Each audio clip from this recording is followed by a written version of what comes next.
Well, let's continue the show. The future of the world's energy industry is getting a bit fuzzy.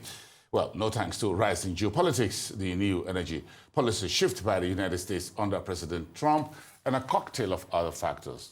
All right, so let's listen to Thomas Olivier Lotter, the chief economist at TotalEnergies, for his company's strategies and plans for the future of energy.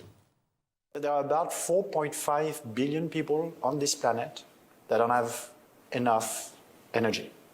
It means it's not like they don't have energy at all. They do have some energy, but they don't have enough. And if they had a bit more, life expectancy would be longer, child mortality would be lower, literacy rate would be higher. It's 4.5 billion people today, more than half of the world, that need more energy to live better, fulfilling life. And we don't see that here, right? Because all of us have an enormous amount of energy at our disposal. But the first thing to realize is that for half of the world, that is not the case. So more energy is really essential. The second thing is, when you look at history, the way we solve our energy problem was essentially burning coal. When you look at the numbers, the Industrial Revolution, we start burning coal. You look at China in 2000, they start burning coal. And in fact, when you do the math, there's sort of a coincidence that every dollar of GDP that China built over the last 20 years cost us 556 grams of CO2. Every dollar of GDP. When we do the same thing for Europe, from 1850 and the United States, Europe and the United States, from 1850 to 2020, you get the same exact number. Every dollar of GDP, 556 grams of CO2. So what China has done over the last 20 years, which is immensely polluting, is lifting 800 million people out of poverty. And the cost of that is 556 grams of CO2 per dollar of GDP, exactly as we did with the Industrial Revolution. Now, one of the key questions facing us is, what about the next 4 billion people? When are they going to come out of poverty? Are they going to burn coal like we did? And 556 grams of CO2 times 4 billion people getting out of poverty, you can imagine that that's a lot of CO2 in the atmosphere. Or are they going to find a new way to develop, a low carbon way to develop, using the new technologies that we have developed, solar panels, batteries, wind turbines, and so on and so forth. So that's really the challenge that we face. Is the future going to be the repetition of the past? Yeah. Or are we going to create a new way? And for that, and that's why your center is so important, it's not just technology. It's about delivering that technology to the people. It's about the geopolitics of delivering the technology. It's not just about plunking the solar panels, right? It's about who does that, to whom, right, why, which financing, which security guarantees, and so on and so forth. That's a very interesting topic.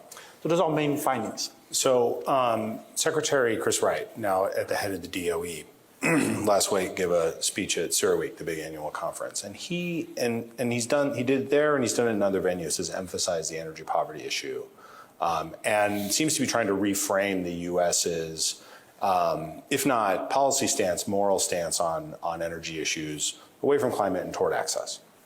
One of the things I've always struggled with is energy products are pretty available around the world.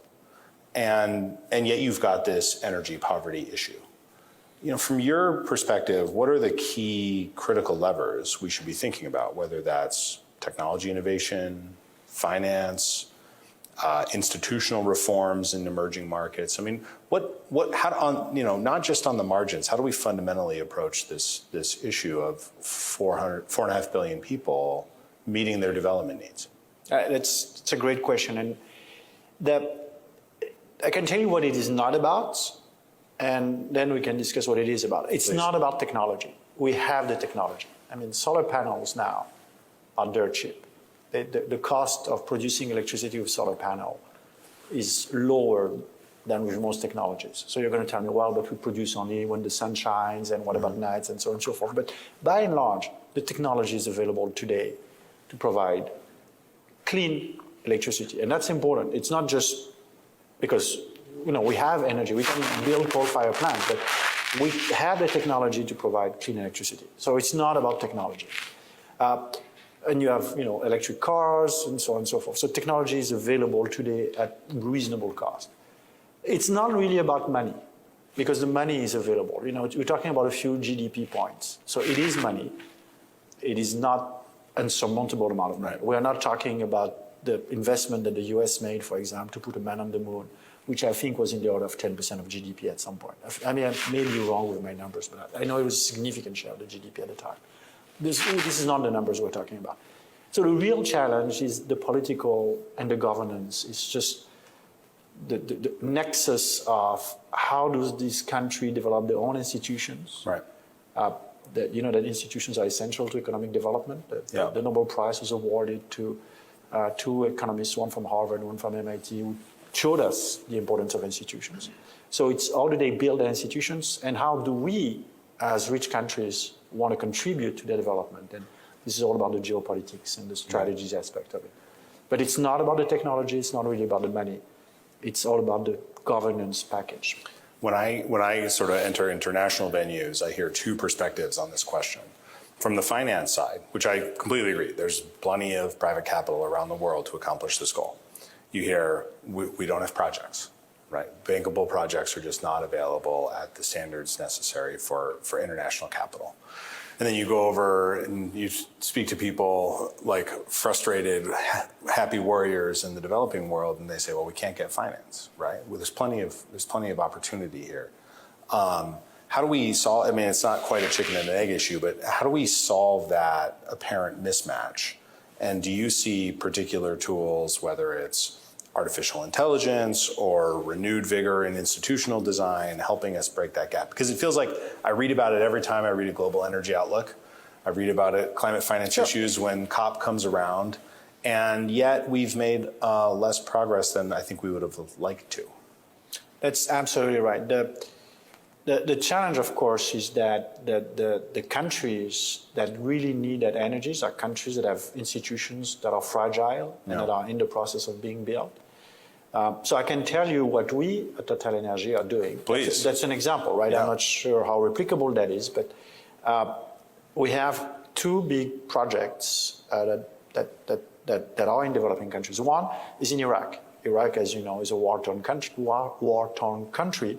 And here what we do is that we operate an oil field, and with the proceeds from the oil field, we're able to finance a solar plant. So we solve the issue of the financing by linking the solar activity to some of the proceeds of the oil field. So it's an integrated energy development project. The other project we have is in India. India is an enormously growing country. Today, India produces a lot of coal, uses a lot of coal to produce electricity. So converting India from coal to solar or to renewable in general is a massive, important issue for us. So what we do here is we build the biggest solar farm in the world, and we build that with a local partner, which just manages the country risk for us, and that provides us with a risk profile that's acceptable for us. So there's no easy answer to the question you're asking, which is the core of the issue, but those are the solutions. Now, there is something else that's being developed, which is called blended finance, which is some risk sharing between private capital and government. Yeah. But again, that requires cooperation, multilateral cooperations, right, and governments saying, we're going to set up a guarantee mechanism. We're not going to finance all the project. It's going to be private capital, but we're going to take a share of the risk. Right. And if you take 10% of the risk, you can reduce the cost of capital and make the project bankable.